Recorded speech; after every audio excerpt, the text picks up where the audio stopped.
ابو علي قاسم على دائرة الهويات. اسمع يا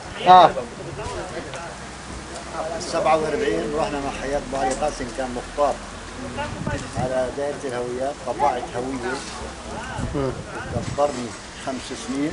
عشان الجيش؟ من شان اي جيش؟ من جيش كان من شان قطعت هوية، مشان سويت رخصة سواقة.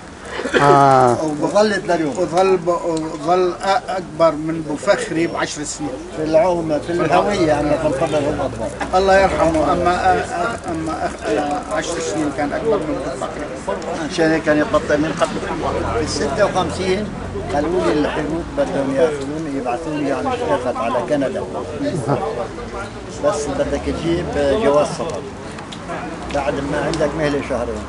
طيب رحت على محل الهويات، كان في شارع مخلص، في واحد بشير بيقولوا لهم كبابير. ايوه ايه صح.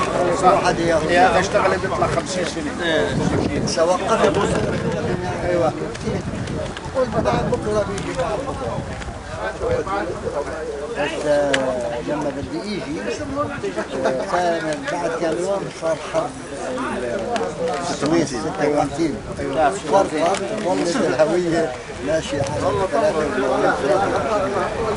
اما انا بالحقيقه من 14/8/28 14 ايوه سجلها هاي 14/8/28.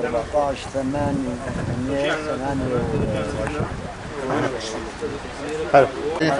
عيدها عم ابو خالد، عيدها هاي الجملة.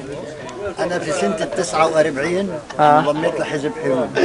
حلو. كل الدروز كانوا ضد، كان مش ضد، ما كانوش يعرفوا وين هم موجودين.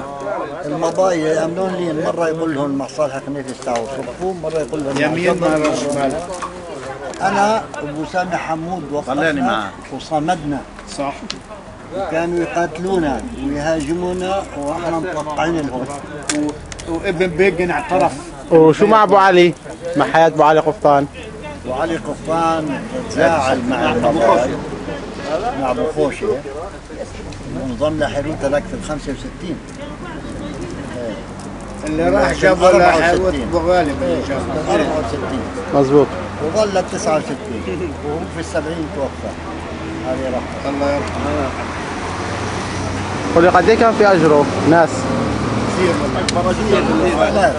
آلاف. واحد 70 توفى ابو علي قفطان، اجى وراء ابو باسم رشدي انتخبوا رئيس لسنه ونص، وبعدين كمل برهان سنه ونص. والعاب تقدم. كان اتفاق هذا. كان اتفاق يعني على سياسي. اما ابو علي قفطان في مكان محترم كان، بقينا نروح على الضفه لما احتلتها اسرائيل في 67، بقينا نروح على الضفه. الناس في عرابه مره بدهم يرفعوه مع الطياره، اما هو بقى يقدم مساعدات كثير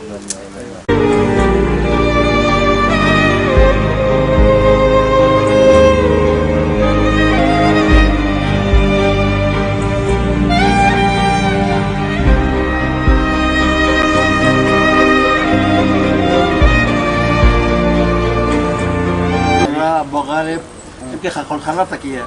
انا في الجيش وبعطيني كورس في الصرف، واخذ لك حد من الخضيره ثانيه ولا جاي عزرا وايتس. انا بعرفه مش عارف، انا بعرفه هذا، اما عم ابشر بالاودي تبعه بقى صار مستقيل من وزاره الدفاع.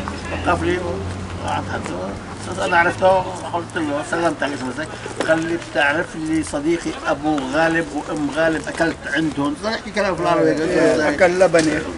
المهم بقى خرفني يعني اكل العرب لك ايش في العرب. امير لبني وجه. اسالك سؤال، شو ابو علي قفطان شو بيتميز عن باقي الزعماء في ايش؟